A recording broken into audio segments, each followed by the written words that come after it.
Hey, Zach again, and today it's Webinars Explained. I'm going to tell you how we made up to $84,000 selling in an hour through a webinar, why I now hate webinars, and what to do instead if you're an expert or coach looking to sell more of your high-ticket courses. And yes, I am not wearing pants. So why even do a webinar? Well, webinars have existed forever in a lot of different formats. It's the latest revamp of those tired sales tactics that you think of from the 50s to the 80s of lunch and learns, timeshare pitches, teleseminars, and even those old school telethons. Now, the reason why all of these were so great and are so great at a certain time and place is because you're able to take cold traffic and turn it hot. Meaning you're able to generate awareness, engagement, and conversions all through one event, which is really, really powerful, especially if you've been marketing for a while, trying to build up an audience, trying to get them engaged, and then trying to get them to buy is a lot to do.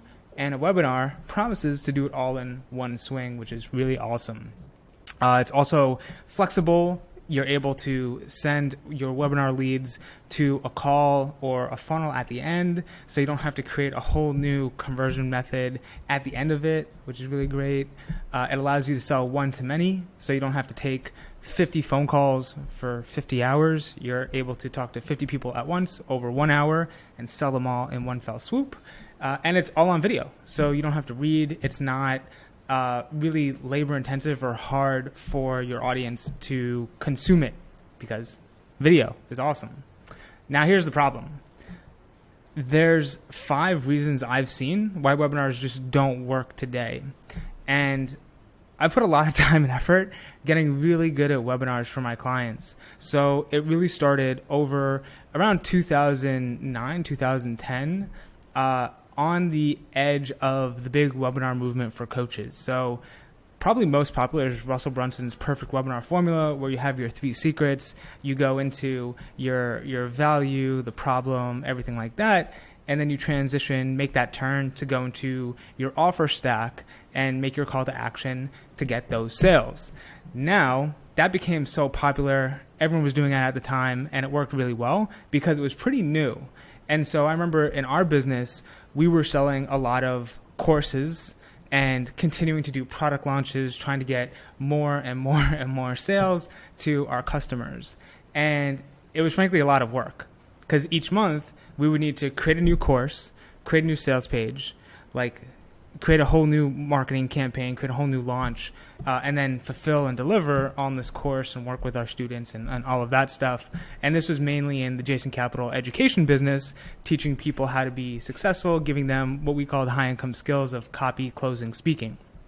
And so what changed is Dan Locke approached us, and he was at the time selling his high-ticket closer training and selling it through a webinar.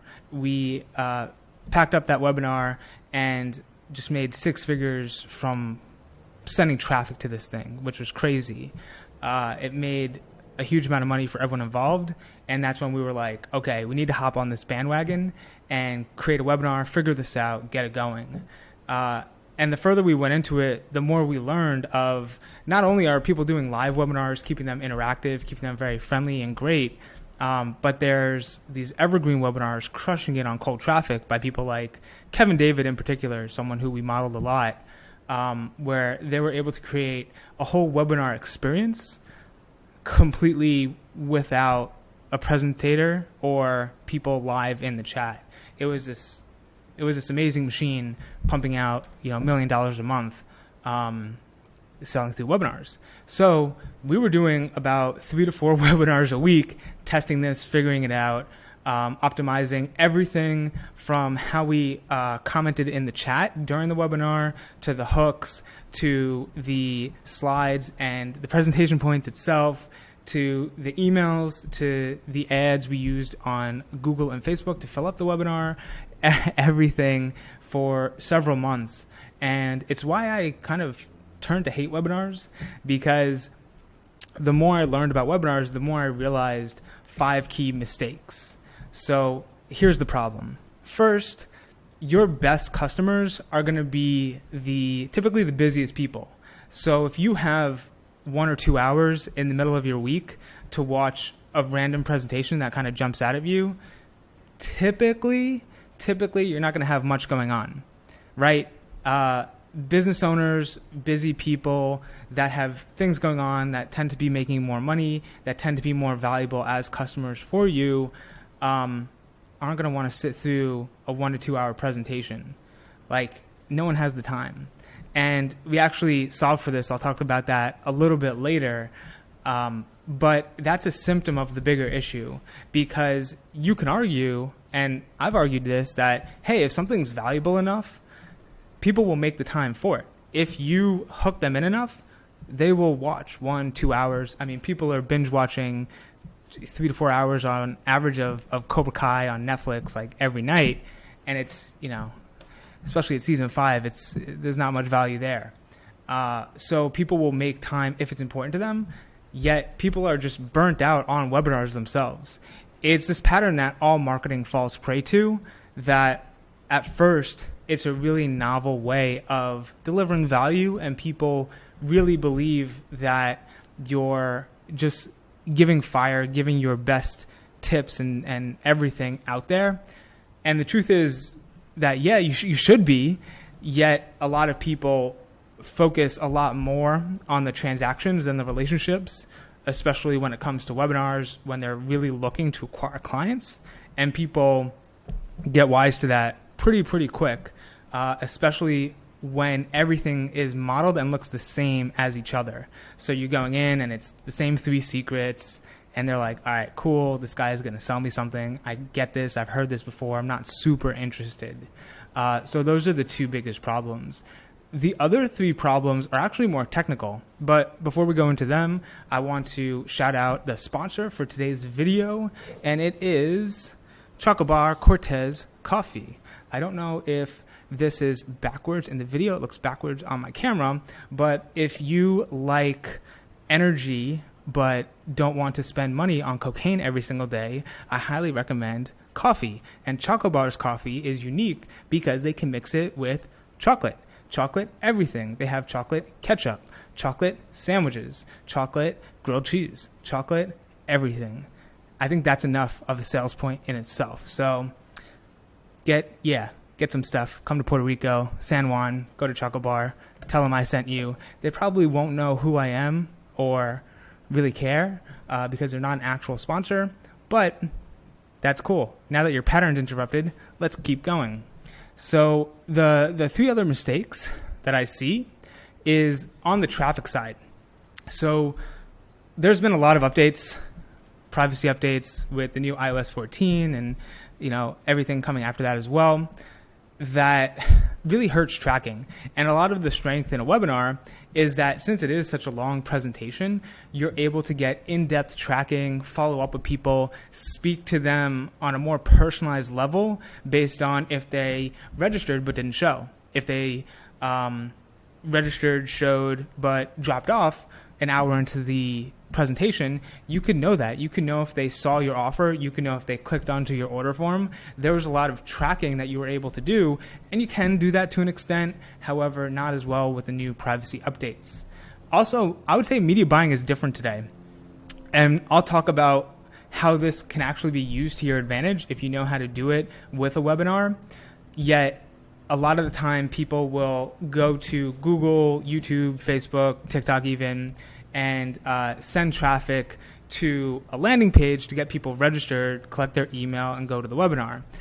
And then hope that they show up to the webinar whenever it is. And the problem is that it's a very leaky funnel, meaning if you start off with 100 people that see your ed, you might end up with 10 max, more like 2 or 3 people on your webinar at the end of the day. And then who knows how long it'll be.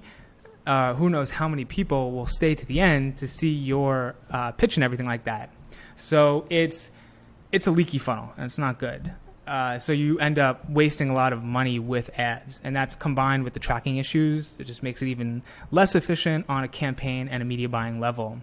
And then 5th, it's not going to be popular to say, but a lot of people suck at speaking. And webinars you need to speak, you need to hook people in, you need to engage people, you need to keep them on this ride where they're watching your stuff until you get to the close and that they're connecting with you and doing all of this. And frankly, if you don't have your reps in, if you're not a very good polished speaker, if you're not feeling very confident, and I'm not saying this that it's necessarily your fault.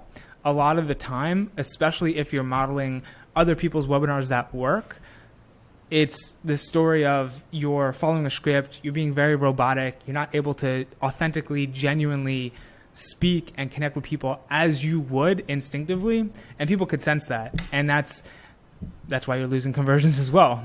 And so that's why I don't like webinars. So let's make it better. First, I want to talk a little bit about value. Value, incredibly overused term in marketing. I'm sure you've heard at this point. And there's 4 flavors of value. There's the good and the bad. So the good is going to be adding in some new stuff that I haven't seen a lot of people talk about. But you want to add in more fun and you want to add in more status. And that's really valuable. And so fun is just keeping it entertaining, keeping it appealing. A lot of people miss this and they take themselves too seriously and they're trying to add in like tangible value and teach instead of entertain and connect with people and shape their beliefs and be truly influential and valuable in that sense. The other side of it is status. Because if you look at what's actually valuable, you'll notice a lot of stuff people share is hard work, right? It involves learning new habits, going like in fitness, it's a really big example of people waking up at 4:30, doing these workouts, doing these movements, and some of them will focus on the lesser side of taking away time and effort. But a lot of it, people get a lot of value out of doing hard stuff, and it builds up their self-esteem. It builds up their identity. It puts them on, in their head, a higher tier in society in terms of their status. And so that's really valuable in itself, in creating a movement, in creating a brand, in creating a culture. And then in terms of less, you want to take away the effort and time it takes to typically get a result. And that's just a very straightforward, linear way of thinking of value as well, where if you can teach someone how to lose weight without going to the gym, that's super valuable. If you could teach someone to start a business and make money without hopping on sales calls, that can be super valuable as well. Less time, less effort. So I wanted to frame that first and foremost because all of your marketing, all of your sales materials should be valuable in themselves. That's how you're going to get the best KPIs. So spending the least amount of money to get the most amount of highly qualified leads by bringing the value, by really sharing something that people love and get them results and make them know, like, and trust you. That's all encapsulated in the value. So there's 3 ways I like to put webinars like on steroids, especially in 2022 right now for coaches selling high-ticket products. So if you felt this was really useful, valuable, enjoyed the stories, then just wait until next week because I want to go deeper next week into the webinar templates and formulas I like to use that I've seen to convert the best with my current clients that are the most engaging, as well as a few other notes that you may not be thinking of when it comes to your marketing and your sales. So please be sure to subscribe, share this with a friend if they need some help with their client acquisition. And if you disagree, hate my face, or are triggered in any other way, please comment down below because engagement is engagement. And I will catch you next time. Peace.